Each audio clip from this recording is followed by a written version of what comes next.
साथियों नमस्कार।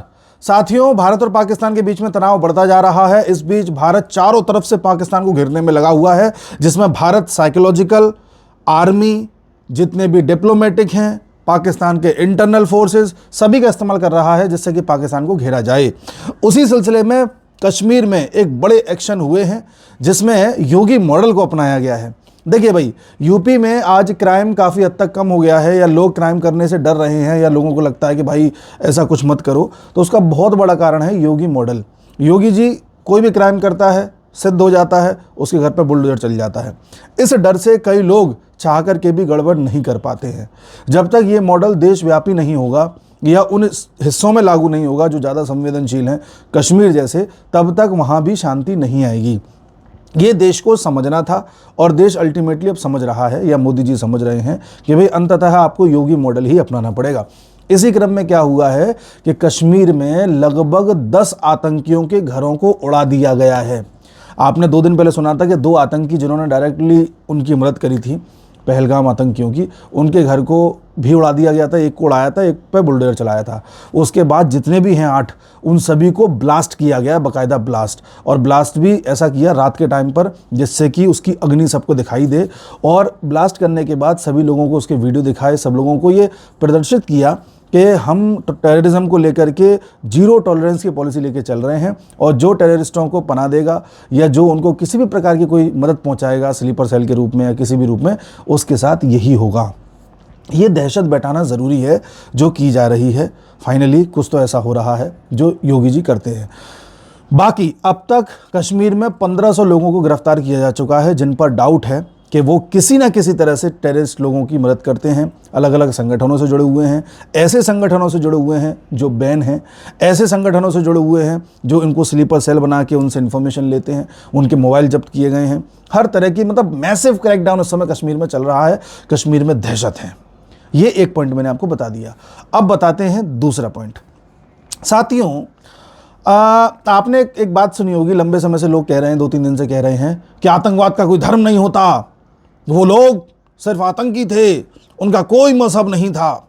इसी प्रकार से महबूबा मुफ्ती कह रही थी कि अगर मान लो कोई हिंदू भी कहीं अटैक करता है तो वो हिंदू नहीं है, क्योंकि अटैकर का कोई धर्म नहीं होता। बड़ा साहब एक नैरेटिव चलाया जा रहा है कि भाई इस चीज़ का धर्म से कोई लेना देना ही नहीं है, बड़े स्तर पर चलाया जा रहा है।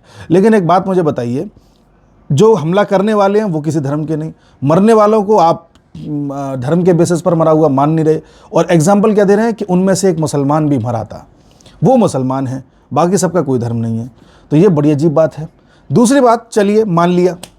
दूसरी बात, एक बात बताइए कि ये जो आतंकी वहाँ पर आए हैं, बताया गया था कि इन्हें वहाँ पर करीब 15 दिन हो गए थे। 15 दिन से वहाँ पर ये पूरा अपना सेटलमेंट किए हुए थे, और जिस दिन इन्हें ऑपरेशन करना था इन्होंने कर दिया। अब 15 दिन से अगर आतंकी कश्मीर में ठहरे हुए हैं, रुके हुए हैं, तो कोई ना कोई तो है जो उनको मदद कर रहा है। वो तो कश्मीर का लोकल ही कोई ना कोई है, और वो जो मदद कर रहा है वो किस बेसिस पर कर रहा है ये बता दीजिए। वो कौन सा कॉमन पॉइंट है कि जिसकी वजह से वो उसकी मदद कर रहा है? इस पर कोई जवाब देगा? ये लेफ्टिस्ट मीडिया आपको नहीं बताएगा। सब लोग किस चीज़ में लगे हुए हैं कि अरे सिक्योरिटी ब्रीच हुआ है, मोदी की गलती है, वहाँ पुलिस क्यों नहीं थी, वहाँ आर्मी क्यों नहीं थी।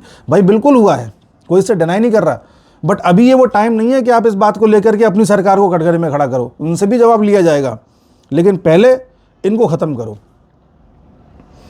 अगली बात पे आइए। भारत में, जयपुर में देखा गया, अन्य स्थानों पे भी देखा गया, कुछ बजरंग दल वालों ने तथा अन्य ग्रुप्स ने पाकिस्तान के झंडे को ज़मीन पर डाला, उसे पैर से कुचलने का प्रयास किया। इस बात को लेकर के कुछ लोग नाराज़ हो गए कि अरे साहब ये मत करो, ये मत करो। अब बताइए। अब उसके अलावा आप देख रहे हैं पाकिस्तानी किस प्रकार से भारत में आए हुए थे। मैंने कल वीडियो में बताया है वर्ल्ड अफेयर्स इनसाइट्स में। यूपी में करीब 1500 हैं, मध्य प्रदेश में करीब 226 हैं। 1500 से 2000 के आसपास बांग्लादेशी पकड़े गए गुजरात में। पाकिस्तानियों को खोज रहे थे, बांग्लादेशी मिल गए। तो मानना यह है कि लगे हाथ अगर बांग्लादेशी भी मिल रहे हैं तो उनको पकड़ के जो है डिपोर्ट किया जाए तो ज़्यादा अच्छा रहेगा। अब आते हैं पाकिस्तान पर। पाकिस्तान पे आप याद कीजिए, वर्ल्ड अफेयर्स इनसाइट्स पर मैंने वीडियो बनाया था। मैंने आपसे उस पर 2-3 बातें कही थी जो आप हमेशा लास्ट तक याद रखना, और मैं रिपीट भी करता रहूँगा। पहला मैंने ये कहा था कि गलती पाकिस्तान करेगा, और पाकिस्तान एक के बाद एक गलतियां किए जा रहा है। दूसरा मैंने कहा था कि पहला हमला भी पाकिस्तान करेगा, और तीसरा मैंने कहा था कि इंडियन आर्मी जब हमला करेगी, हमलावर होगी जिस एंगल से सबसे ज़्यादा, वो बलूचिस्तान का चित्र होगा।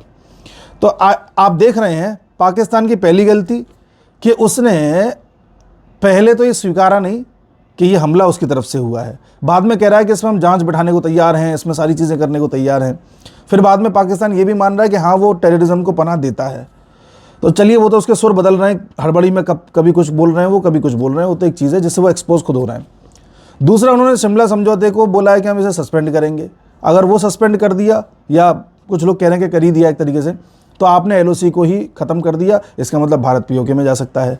तीसरी बात, पाकिस्तान क्या कर रहा है, उस बेवकूफ़ पाकिस्तान ने, जो इंदस नदी जाती है भारत से पाकिस्तान में, उस इंदस नदी, सिंधु नदी से पाकिस्तान कुछ कैनाल्स बना करके सिंध तक ले जाना चाह रहा था, जो उनका सिंध प्रोविंस है।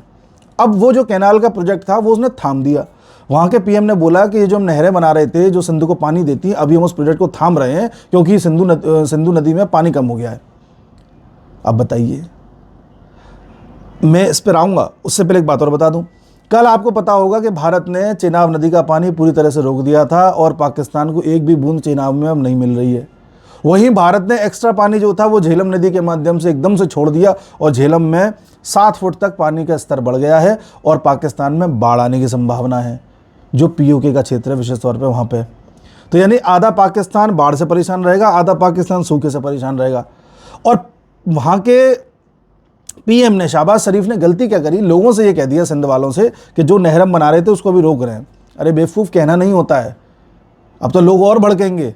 और हुआ भी यही, सिंध में लोग भड़क गए हैं। अब वहाँ पर मैसिव प्रोटेस्ट चल रहे हैं, सिंध में प्रोटेस्ट चल रहे हैं। बलूचिस्तान में आपको पता है, परसों की खबर है, बलोच लिबरेशन आर्मी ने 10 पाकिस्तानी फौजियों को उड़ा दिया, तो वहाँ भी एक्टिवेटेड है मामला। और इधर तहरीक तालिबान पाकिस्तान जो है, यानी कि तालिबान का जो पाकिस्तान वाली ब्रांच है, वो एक्टिवेटेड है।